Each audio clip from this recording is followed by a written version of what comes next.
قاعده 64 5 قسم سالاری را بدانیم.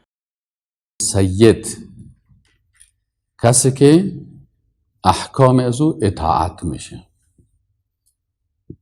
کسی که از احکام از او مطابقت میشه. در حدیث شریف رسول الله صلی الله علیه و آله که السید هو الله. سابق سید کسی را میگفتن عرب ها که او وقتی یک فیصله را میکرد، یک حکم را میکرد، باز هیچ کس مخالفت حکم از او را نمیکرد و اگر مخالفت حکم از او را میکرد در حقیقت او انسان مثلا بیدین و گمراه میگفتن. پس همین کلمه سید در زبان دری سالار میگن، یعنی سالار کسی است که او احکام و قوانین میسازه و دیگرها مکلفیت دارن که قوانین از او را بالای خود تطبیق بکنن. حال ما و شما 5 قسم سالاری را میخوانیم. 5 قسم سالاری را باید بفهمیم. باز میفهمیم که کدام از این سالاری ها مربوط طاغوت میشه و کدام یکی از اینا مربوط توحید میشه. قسم اول خالق سالاری هست، یعنی که ما و شما در کلمه میخوانیم که لا اله الا الله محمد رسول الله صلی الله علیه و سلم. پس سالار ما و شما کی هست؟ خالق ما هست. سالار ما خالق ما هست. پس قسم اول سالاری خالق سالاری هست. ما و شما به اساس کلمه طیبه تعهد دومی که داشته میگیم که نیست هیچ کسی مستحق ازی که شریعتش تطبیق شده. تعهد دوم میگیم. ما شما 3 تعهد خوانیم نه؟ در تعهد دوم چی است؟ مسلمان ها تعهد میکنن که نیست هیچ کسی که شریعت و یا قانون از او تطبیق شده الا الله و غیر از الله سبحانه و تعالی. پس در عقیده توحید اسلامی که است، سالار و سید ما الله است که احکام از او را ما تطبیق میکنیم. و هو الله لا اله الا هو. در قرآن الله سبحانه و تعالی چی میگه؟ میگه و هو الله، الله که است، لا اله، نیست هیچ کسی مستحقی که ذاتش عبادت شوه و شریعت و قانونش تطبیق شوه الا هو، مگر او که او الله سبحانه و تعالی است. له الحمد فی الاولى والآخره. حمد و ثنا و صفت برای الله هست در اول و در آخر. له الحمد فی الاولى والآخره، یعنی در اول و در آخر، در اول خلقت بشریت و در ختم خلقت بشریت، در آغاز و در انجام کی حکمش تطبیق میشه؟ حمد و ثنا و صفت هست برای الله هست. وله الحکم، اینجا شاهد می قسمت است که وله الحکم، و خاص برای الله سبحانه و تعالی هست حکم، حاکمیت، سیادت، بیان حلال و حرام و جایز و ناجایز و خوب و بد خاص برای الله هست. و الیه ترجعون، و شما به سوی الله رجوع میکنید. سوره قصص آیت 70. و باز الله سبحانه و تعالی در قسمت همی حکم چی میگه؟ در سوره کهف آیت 26 میگه که ولا یشرک فی حکمه احدا. ولا یشرک فی حکمه احدا، و شریک نمی شود در حکم الله هیچ کسی. یعنی شرک در حاکمیت هم در قرآن ذکر شده. شرک سیاسی یا شرک حکومتی یا شرک در حاکمیت. کدام شرک میگن؟ که به عوض شریعت الله قانون کسی دیگه تطبیق شده. ولا یشرک فی حکمه احد. پس در اسلام خالق سالاری هست. الله بر ما احکام بیان میکنه و ما او را اطاعت میکنیم. رسولش تبلیغ میکنه و علمای اسلام مجتهدین استنباط میکنن از کتاب الله و سنت رسول الله صلی الله علیه و سلم. قسم دوم پدر سالاری هست. پدر سالاری چی معنی؟ یعنی ای که حکم الله فراموش شوه، به عوض حکم الله کسی از قوانین پدران استفاده بکن، از رواجها. از کلتور، از عنعنات حکم الله را قبول نکنن. در عصر جاهلیت وقتی که گفته میشد که کتاب الله و سنت رسول الله صلی الله علیه و سلم اطاعت کنین، اینا چی میکردن؟ الله میگه و اذا قیل لهم اتبعوا ما انزل الله، وقتی که برشان گفته میشد که متابعت کنین از آنچه که الله نازل کرده، مردمای عصر جاهلیت چی جوابش میگفتن؟ برای پیغمبر چه قسم خطاب میکردن؟ قالو میگفتن انسانهای جاهلیت بل نتبع ما الفینا علیه آباءنا، ای پیغمبر ما چیزی که رواج ما رو تغییر نمیدیم، ما چیزی که پدرای ما آورده و گذاشته ما رو تغییر نمیدیم. پس سالار ما و رهبر ما پدرای ما هست. و الله میگه ولو کان آباؤهم لا یعقلون شیئا ولا یهتدون.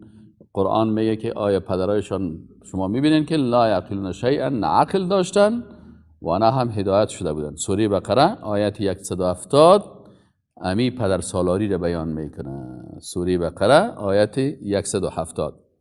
و عین موضوع همچنان در سوره لقمان آیت 21 گفته شده و اذا قیل لهم اتبعوا ما انزل الله.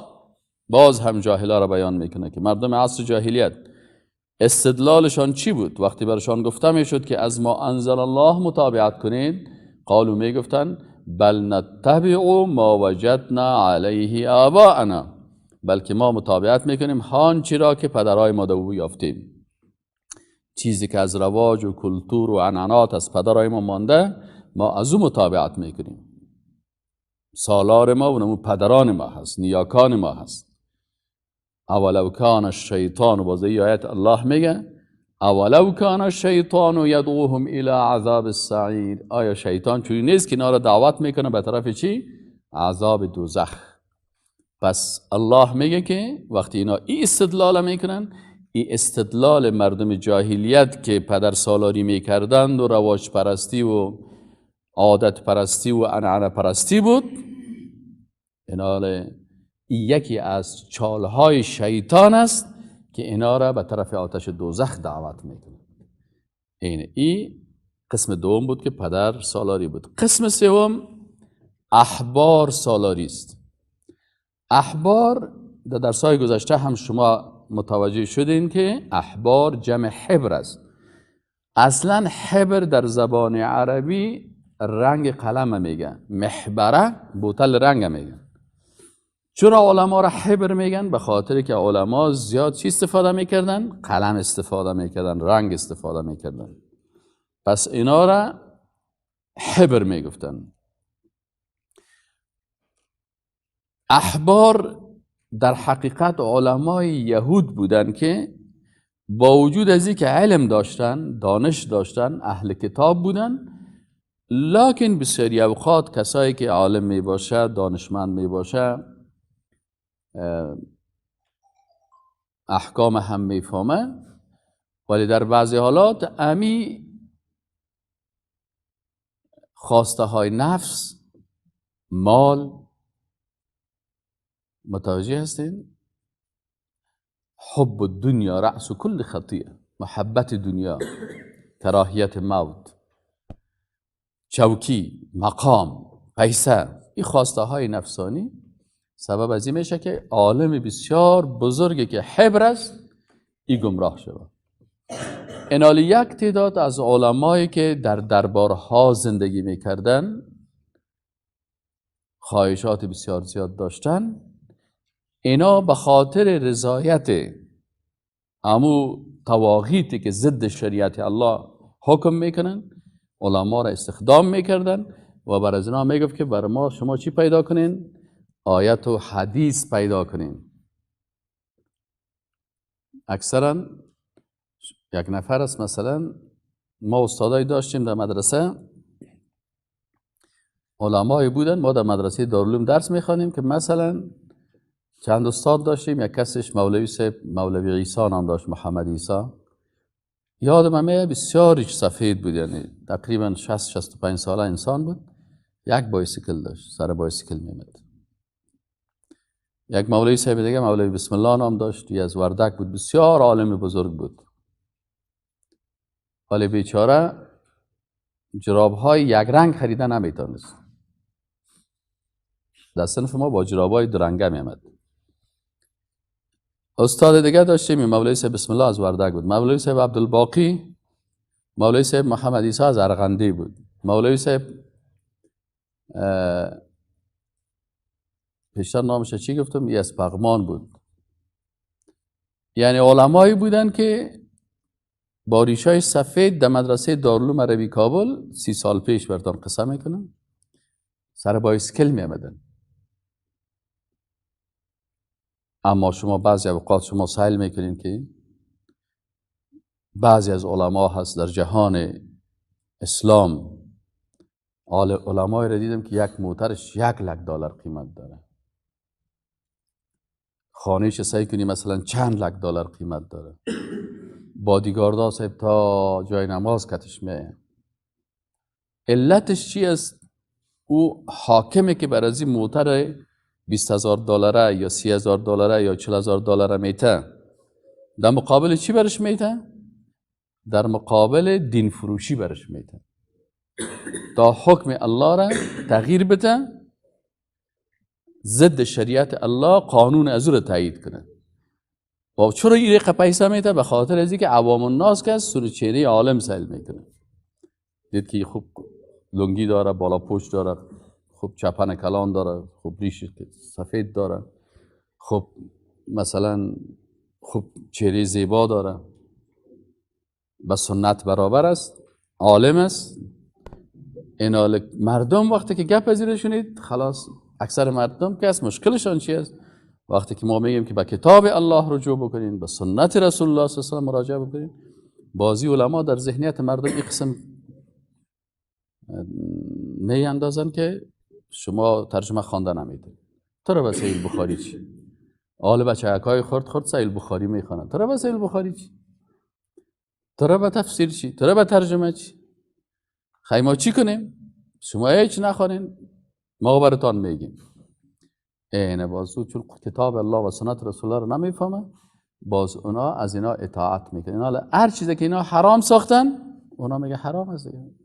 مولوی صاحب گفتن، شیخ صاحب گفتن، عالمیال بسیاری در افغانستان چیزای حرام است که او الله حلال کرده.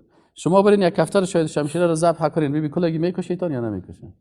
میگه کشتن از کفتر حرام است. حالا گوشت کفتر حلال است یا حرام؟ در کجای قرآن و سنت آمده که اگر کفتر در زیارت بود گوشتش حرام است؟ است؟ قصاب کفتر نمیکشه. در یک جای رفته ماهی رو نمیخوردن. چرا؟ میگه ماهی مخصوص از زیارت است. حالا سیس مخصوص از زیارت است. با اون که ما بخوریم که برش دعا کنیم. نه باز شما پیس میشین ماهی میکشید. یعنی امو مالک متصرف که الله هست بر ماهی داده. هر قدر ما کردیم گفت نکنیم که باز اگر زیاد شلش شد مردم لطتان میکنن. جز عقیده مردم است که ماهی ها مخصوص است. پس ماهی را حرام کردن، گوشت کفتر را حرام کردن، بسیاری جای ازدواج حلال الله را حرام کردن برام دین، در حالی که رسول الله میگه که النکاح من سنتی فمن رغب عن سنتی فلیس منی.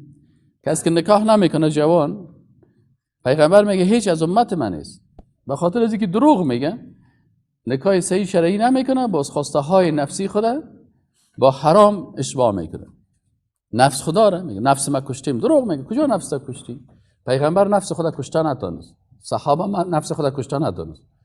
پیغمبر ازدواج کرد اصحاب رسول الله صلی الله علیه و ازدواج کردن. تو از پیغمبرها که در رتبه بلندتر است. پس مشکل اینجا چی هسته که اینی احبار سالاری می کسایی هستن که علمای درباریه که اینا شریعت الله را به خاطر پیسه، به خاطر چوکی، به خاطر مقام چی میکنن؟ شریعت الله را تغییر میدن. اگر حکم الله را گفتی و مخالف مزاج پادشاه و سلطان و رئیس جمهور یا بود، بازو خود را آرام نمیمانه. تو را آرام نمیمانه. چی که بر تو باز موتر بده و باز تو را احترام بکنه. در مشارم که تو را زنده میمانه خانه شا بود. در مشارم تو را نمیمانه. پس در یهود احبار سالاری بود. اینا شریعت الله را تغییر میدادن و این مردم سالار خود امی احبار گرفته بودن، علمای درباری دن. علمای درباری برشن. امیال هم شما برین در بین از را سعی کنین.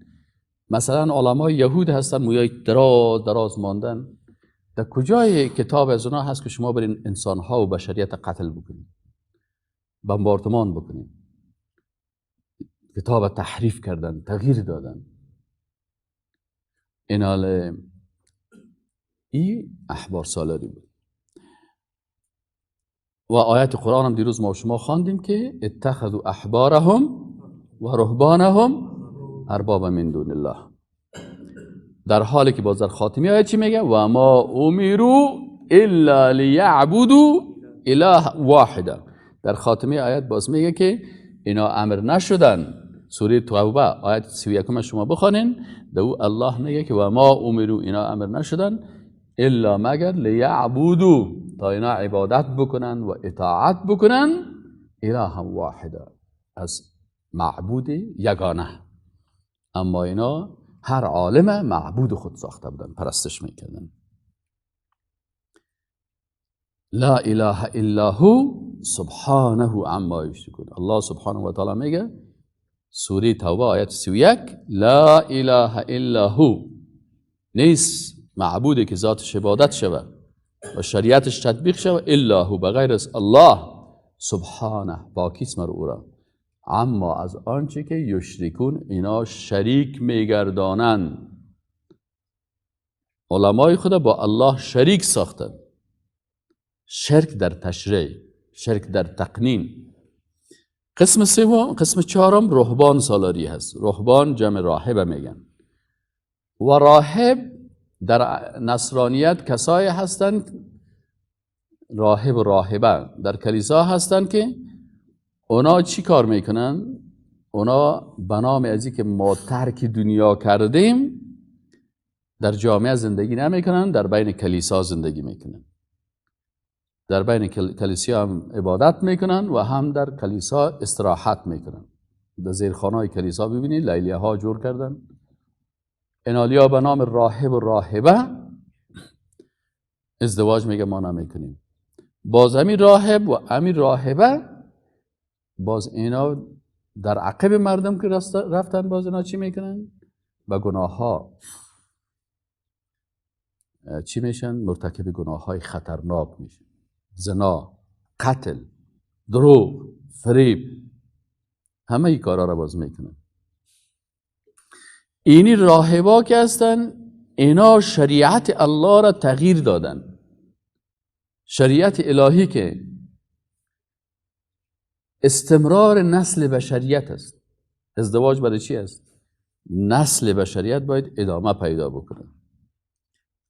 خانواده ها باید ادامه پیدا بکنن. خواسته های نفسی و غرایز جنسی باید به شکل مشروع استفاده شود.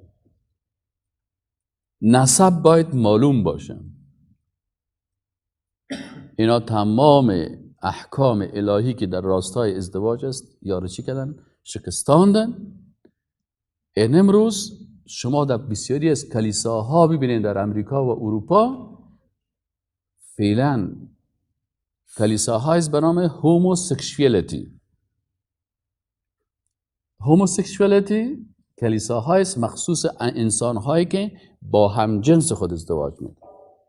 ازدواج حلال حرام کردن، ازدواج حرام حلال ساختن. امروز در کلیساها امیر راهب و امیر راهبه، امیر فادر، امیر پاپ، امیر کشیش. پاپ میخیزه به خاطر از اینکه ما با جامعه بسازیم. شما با جامعه نمیسازیم، سر ما انتقاد میکنن. شما با جامعه نمیسازیم. ما میخوایم که دین ما با جامعه سازش داشته باشه. پاپ فرمان صادر میکنه که کشتن طفل در یعنی طفل جنین نه در بین رحم مادرش، این که پاپ میگه که no problem. الله میگه قتل نفس است. الله میگه که مخلوق را خلق کردن. اینا خلق میکنن. عصر جاهلیت که اولاد خدا زنده در خاک میبرد، او جاهل شد، او کافر شد، او بیدین شد. اما این پاپ کشیش به نام دینداری اتخذوا احبارهم و رهبانهم اربابا من دون الله. در یکی از درسای ما ثبت هم کردیم، یک کلیسا را نشان میده، برشان نشان دادن بر مردم. سعی کنین در بین کلیسا از تمام قاره ها مثلا آسیا و اروپا و افریقا میاند داخل کلیسا و یا رای گیری میکنن که همجنسگرایی را ما و شما چی کنیم. باز کلیسای اروپا و امریکا رهبرایش یا موافق هستن، تنها افریقایی ها مخالفت میکنن. والا ما گفتم خیلی ببینم این سیاه‌پوستا بازم من جوانی داشتن، بازی خیستن اعتراض کردن. یک خانم افریقایی خیست و گفت ما از کلیسای افریقا آمدیم و ما که در کتاب خوانیم، در کتاب مقدس کسی که با همجنس خود ازدواج میکنن لعنت الله سر از است. شما چطور کتابتان اینجا گذاشتین و این کار میکنین؟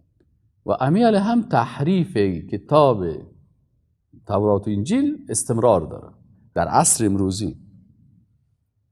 یعنی کتاب اونجا ماندگی است در تاق و در کتاب نوشته هست در کتابشان که کسی که با همجنس خود ازدواج میکنه یا حرکت یک عملی جنسی را با همجنس انجام میده، بالا از لعنت الله میشه، یا از رحمت الله محروم میشه. در کتابشان است. اما یا میخیزن رای گیری میکنن که چه قسم در کلیسا برای همجنس ها چی کنیم، ازدواج همجنس از طریق کلیسا رسمیت بدیم، رای گیری میکنن. یا تحریف کردن کتاب الله را. امیال هم کتاب خود چی میکنن؟ تحریف میکنن. قرآن تحریف لفظی نمیشه، اما قرآن تحریف معنوی میکنن. بسیاری از علمای اسلام که گمراه میشن مثل علمای یهود میشن، تحریف لفظی در قرآن آوردن نمیتونن، اما معنایش چی میکنن؟ تحریف میکنن. از این خاطر اینی حاکمیت در شریعت بیخی از مدارس کشیدن، از پانتونا کشیدن. در بسیاری از کشورهای عربی حاکمیت از شریعت درس نمیدن. عالمی که توحید تشریع و شرک قصور و شرک سیاسی را بر مردم بیان کنه، او تروریست است، او اکستریمیست است. او میگه این اجازه را نداره. فقط هم قبل توحید سه قسم است: الوهیت، ربوبیت و اسماء و صفات. توحید الوهیت چیست؟ فقط عبادت است. اطاعت از شریعت بیان نمیکنن. به می خاطر حاکمای طاغوت هنوز هم در طغیان خود سرکشیشان بیشتر شده میل. فقط اون علمای کلان پیسه میده، موتر میده، خانه میده و برش میگه که اینی چیزا را باید نگویی. بازود که نظر منافعش که در خطر میشه، منافعش در خطر میشه. ولی اکثرا شما کسایی را که ببینید، مثلا بسیاری وقتا یا کسی که تعویض نویسی میکنه میفهمه که در تعویض ما کفریات است. یا کسی که فالبینی میکنه میفهمه که من در اینجا فریب کاری میکنم. یا کسی که در خیر ختمه و اترا میره پیسه میگیره میفهمه که من در ختم غلطی میکنم. یک وقت ما در مدرسه بودیم، ما را که در ختم میبردم، استادای ما کلانا و کسای کتما میرفت میگفت یک سپاره بخوانین و 5 سپاره تقسیم میکرد، یک سپاره را میخوند، 4 سپاره دیگه ش پت میکردن.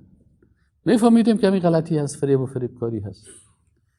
وقتی که میخورم نان، میفهمم که این نان را که من در روز 2 روز 3 شب جمعگی میخورم، 40 میخورم، همین مال یتیم است. اکثرا پیسه یتیمه اسقاط میکنه، پیسه یتیم خیرات میکنه، پیسه یتیم روز 2 میکنه، پیسه یتیم بیوره روز شب جمعگی میکنه. خب میفهمن که این خوردن مال حرام است. اما نفس ارأیت من اتخذ الهه، بسیاری کسا هستن الله میگه که این نفس خدا معبود خود قرار داره، عبادت نفس میکنه. نفسش برش میگه که خب اگر تو برای مردم بگویی که پیغمبر صلی الله علیه و آله در روز جنازه‌اش کس نان توزیع نکرده، پیغمبر صلی الله علیه و سلم کس روز 2 نگرفته، نان نکرده، روز 3 کس را نان نداده، پیغمبر صلی الله علیه و سلم شب جمعگی نکرده، پیغمبر صلی الله علیه و سلم 40 نکرده، در حالی که پیغمبر مردم بسیار دوست داشتن. اگر مشروعیت می داشت، عثمان ابن عفان بگه روز جنازه پیغمبر صلی الله علیه و 20,000 نفر نان بدیم، بیاین بخورید، دیگه را بار کنید. عبدالرحمن ابن عوف میگفت ما هم پیسه دار هستیم، بیاین روز اولش ما میکنم، روز 2 ما میکنم. کبار صحابه بودن، از خون و از مال خود تیر شد. اما در هیچ روایت، هیچ حدیث نیست که ما خوانده باشیم که پیغمبر صلی الله علیه و وقتی که رحلت کرد، کس دیگ بار کرده باشه، کس ختم کرده باشه، سپاره را توزیع کرده باشه. او وقت اصلا سپاره نبود. بعضی کسا میگه در زمان عمر رضی الله تعالی عنه دوره شده. حالا او وقت قرآن در پوست گوسفند نوشته شده بود، در پوست شتر نوشته شده بود، در استخوان نوشته شده بود. همین استخوان‌ها و پوستای گاو آوردن در دوره دور دادن. قرآن خب به شکل که کتاب که نوشته شد، شکل همین قسم چیز حالا که فعلا است به شکل مصحف میگن. این خود از زمان عثمان رضی الله تعالی عنه شد که عثمان رضی الله تعالی عنه وقتی که مسلمان‌ها فتوحات کردن از مصر و از چین از اینجا کاغذ آوردن و باز بعد از او امور از خانه ام المؤمنین حفصه رضی الله عنها گرفتن و او را از روی چی کردن؟ اونجا گفتن نوشته کنین برام قرآن عثمانی. باز هر پایتخت یک دانه چی کردن؟ روان کردن در ولایت خلافت اسلامی که از این استفاده کنن. در زمان عمر رضی الله تعالی عنه در خانه حفصه قرآن از بشان یک کوت همونجا ماندگی بود. در تخته، در لوح سنگ، در چیز وسایل نوشتاری که در او عصر بود به شکل که وجود داشت. این بعضی کسا هستن میفهمن بعضی مسئله، لکن نفس. یک شاعر میگه کردم ز شراب ناب توبه و از گفته ناصواب توبه. در لفظ شراب گر بود آب، با تشنه لبی ز آب توبه. در وصف به باده چون شریک است، 100 بار ز شهد ناب توبه. باز آخرش چی میگه؟ میگه در کشور هند عشرت انگیز، در کشور هند که بسیار بچهای فیلم و دخترای فیلم است، کی کسی کند به خواب توبه، کسی اونجا در خواب هم توبه نمیکنه. باز چی میگه؟ میگه دل توبه کنان و نفس گوید، از توبه ناسباب توبه. دل توبه میکنه، نفس برو بیادر قسم توبه را زیاد کردی. باز چطور میکنی؟ اراله به خاطر ازی که منفعت ازی از بین میره. حق میفهمن اما بیان نمیکنن. اینی هست رهبان سالاری که باز مردم از اینمی راهبایی که اونا شکم پرست بودن. در ظاهر راهبا میگن ما ترک دنیا کردیم، اما در باطن که سیل کنی که او چی است؟ ترک دنیا خو هیچ نکرده. از ما و تو که در 6 قسم. یک وقت یک کسی بود امروی مشیش، بسیار از دوستای نزدیکم بود. من برای هر کس احترام میکنم. چی شمکتشان گفت من 13 سال است که ترک دنیا کردم. گفتم بسیار خوب است، 13 سال است تو ترک دنیا کردی. در غوری که از این مدنان شیشم گفتم میخوام بیاز ترک دنیا کرده که نه گوشت میخوره و نه چیزی میخوره. حق خدا برای من تله میکنه که دیگه استاد خورده برای این امروز فایده کردم. حالا که سهل کردم که تارک دنیا اول از گوشت شروع کرد. هنوز غوری من این دمکش خوردیم وقت از خط استوام تیر شد از میابین غوری. آسا که گفتم شیخ صاحب ما میخوایم ترک دنیا کنیم. فهمید چه گفتم چی؟ نگفت ما میخوایم ترک دنیا کنیم. اگر ترک دنیا همین قسم باشه که در 5 دقیقه گوشت خودم بخوری، حق گوشت دیگرم بخوری، یعنی تقوا وقتی که در غوری شیش نه، تقوا همین است که کوشش کنی که حق چی کنی؟ ایثار کنی. یعنی گوشت خدا به جانم مقابل تیله کنی. باز اگر ایثار نمیکنی حداقل عدالت کن، گوشتکش نیم کن، نیمش تو بخونی میشه. اما ای که کلش تو میخوری و باز نامتم با تقوا میمانی و تارک دنیا میمانی. رهبان همی قسم بودن. در ظاهر ما ترک دنیا کردیم، مایی کردیم، اما در باطن وقتی که میرفتیم کل کارا ریا میکنن برام چی؟ برام از اینکه ما ترک دنیا کردیم. در هر کلیسا سالانه شما سعی کنین در هر کلیسا سالانه 40 تا طفل 50 تا طفل نامشروع کشته شدگی را از زیرخانه کلیسا پیدا میکنن که غیر مشروع طفل به دنیا میارن، بازور میکشن، بازور در کنج کلیسا گور میکنن، باز اینترنت میبره که در کلیسای لندن، در کلیسای امریکا، در کلیسای فلانی، در کلیسای فلانی خودشان گزارشات نوشته میکنن که اینقدر چیست. علتش چی است؟ علتش ترک دنیای دروغی هست. قسم پنجمش که است انسان سالاری است. خالق سالاری بود. دومش چی بود؟ پدر سالاری. سوم قسمش احبار سالاری. چهارمش رهبان سالاری و پنجم قسمش انسان سالاری است. انسان سالاری کدام یکی هست که اونا میگن که قانون ضد شریعت الله انسان باید بسازه. وقتی که انسان قانون ساخت مطابق خواسته های نفس خود قانون میسازه. دلیلش در قرآن چی است؟ افرأیت من اتخذ الهه هوا. افرأیت، سوره جاثیه آیت 23. افرأیت، دیروز کسی من گفت که فی نیست، اما اینجا خیلی فی هست.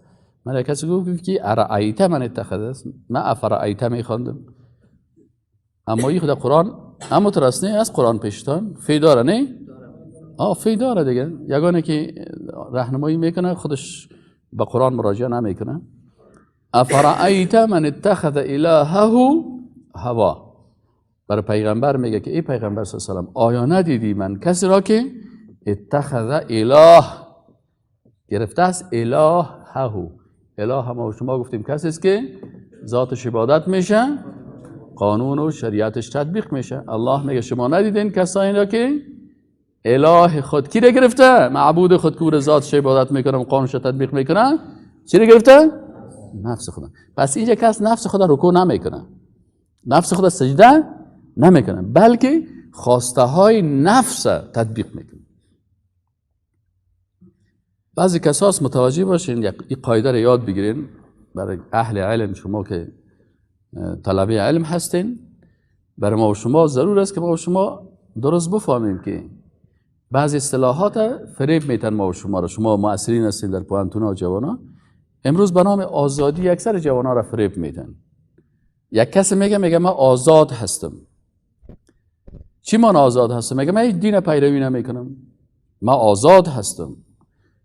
انال این انسان آزاد نیست، این بنده و غلام نفس خود است. وقتی که از قید دینداری شریعت الله را تطبیق نکرد، قانون کی را تطبیق میکنه؟ نفس خود.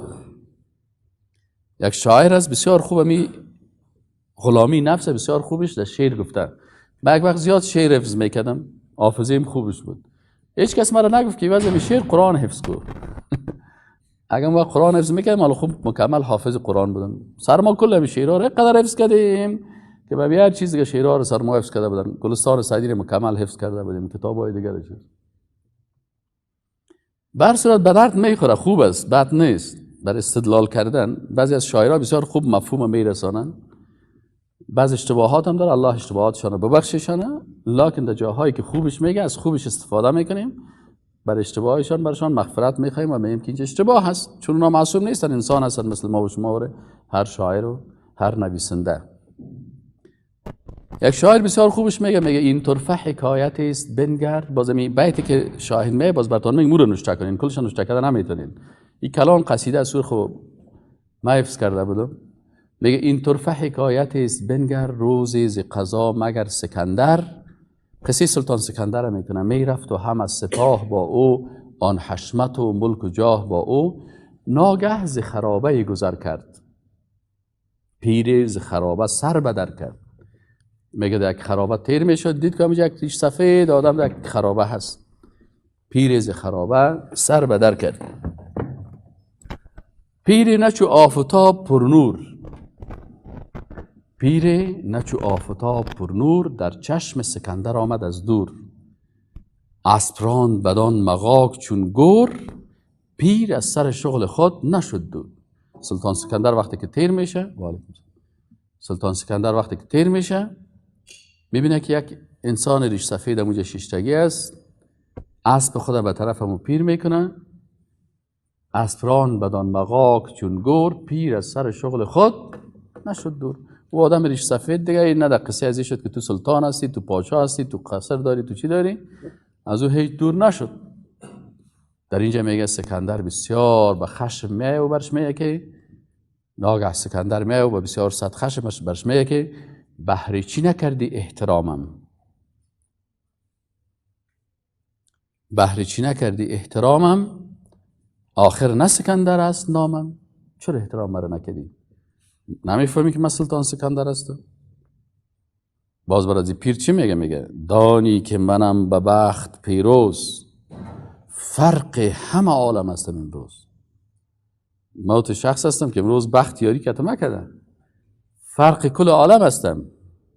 دریا دل و دل مثل دریاست، دریا دل و آفتاب رأیم. دلم مثل دریاست و فکر اندیشه مثل آفتاب است. قدر من قوی هستم. فرق فلک است به زیر پایم. اشاره چی میگه؟ میگه پیر از سر شغل بانگ برزد، گفت این همه نیم جو نیرزد، نه فرق و نه روی عالمی تو. بر سلطان سکندر میگه نه فرق و نه روی عالمی تو، یک دانه ز کشت آدمی تو. تو نه فرق کسی هستی و نه روی کسی هستی، یک مخلوقی از مخلوقات الله هستی. نه فرق و نه روی عالمی تو، یک دانه ز کشت آدمی تو. آل برش اصل گپه میزنه، ایره نشته کنه. ای برش میگه که دوبنده من که حرص و آزن، یعنی دو چیزی ده که بنده من هستن. دوبنده من که یکیش حرص است، دوبنده من که حرص و آز اند. حرص چی رو میگن؟ حریص بودن.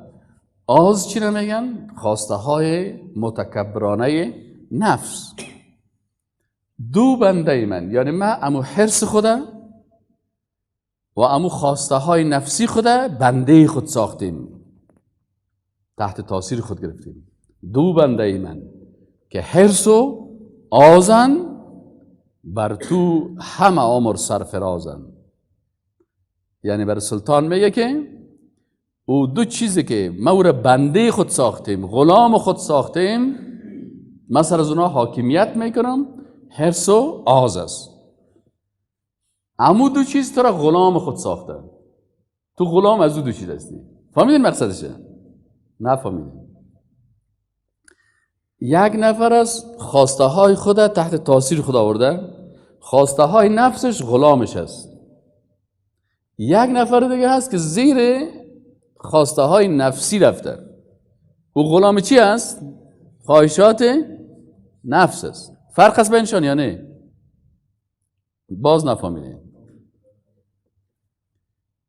خیلی که فهمیدین بگوین چی فهمیدین؟ بین دو قسم انسان هست، یکی انسان خوب و یک انسان بد. این انسان خوب خواهشات نفسانیش است و اما غرایز متکبرانه ایش، این هر دو را ما تحت کنترل خود گرفتیم. آفرین. انسان دیگر باز تحت دو تا غریزه‌ای که این داره تحت هر دو غریزه از آفرین. یعنی می خوب گفت است. شاعر برازو میگه دو بنده من که حرص و آزن، این دو تا چی هستن؟ بنده من هستن، غلام من هستن. دو بنده من که حرص و آزن، بر تو همه وقت چی؟ بر تو همه عمر سرفرازن. یعنی او دو چیزه که ما بنده خود ساختیم، تو بنده از او دو چیز هستی. با من چی برابری کنی تو؟ چون بنده منی تو. فهمیدی یعنی؟ با من چی برابری کنی تو؟ این پیر برازی میگه تو سلطان هستی، با من چی برابری میکنی؟ چون بنده منی تو. یعنی حرص و آز من بنده من هست، تو بنده چی هستی؟ حرص و آز هستی. از این خاطر تو که من برابری کردن نمیتونی، چرا که بنده من نیستی، بلکه بنده من هستی. فهمیدی یعنی؟ پس این حال کسایی که به نام آزادی میگه ما آزاد هستیم، یا آزاد نیستن، یا بنده مؤمنین هستن. چرا مؤمنین خواسته های نفس خود غلام خود ساختن، اینا غلام چی هستن؟ خواسته های نفس هستن. پس بعضی کسا اصطلاحات تو در ذهن شما تغییر میده که دینداری غلامی هست، در حالی که بیدینی غلامی غلام هست. غلامی یا بندگی نفس است. از این خاطر الله در مورد سیکولرها و بیدینها و ملحدین چی میگه؟ افرأیت من اتخذ الهه هوا. امروز در جهان که میگن آزادی و دموکراسی هست، یا غلامی کی هستن؟ غلام نفس خود هستن. از این خاطر قاعدهشان چی است؟ حکومت نفس توسط نفس برای نفس، حکومت مردم توسط مردم برای مردم. پس این مردم شریعت الله رو میگه تطبیق نمیکنه. این حال باز شما اگر در کشورهای اروپایی و امریکایی و کشورهایی که طاغوتی است، در هر کشور که شما سفر کنید باز اونجا خوب میبینید که حکومت نفس هست یا نیست. هر چیزی که نفس خواسته غلام از اون نفس است. و السلام علیکم و رحمت الله و برکاته.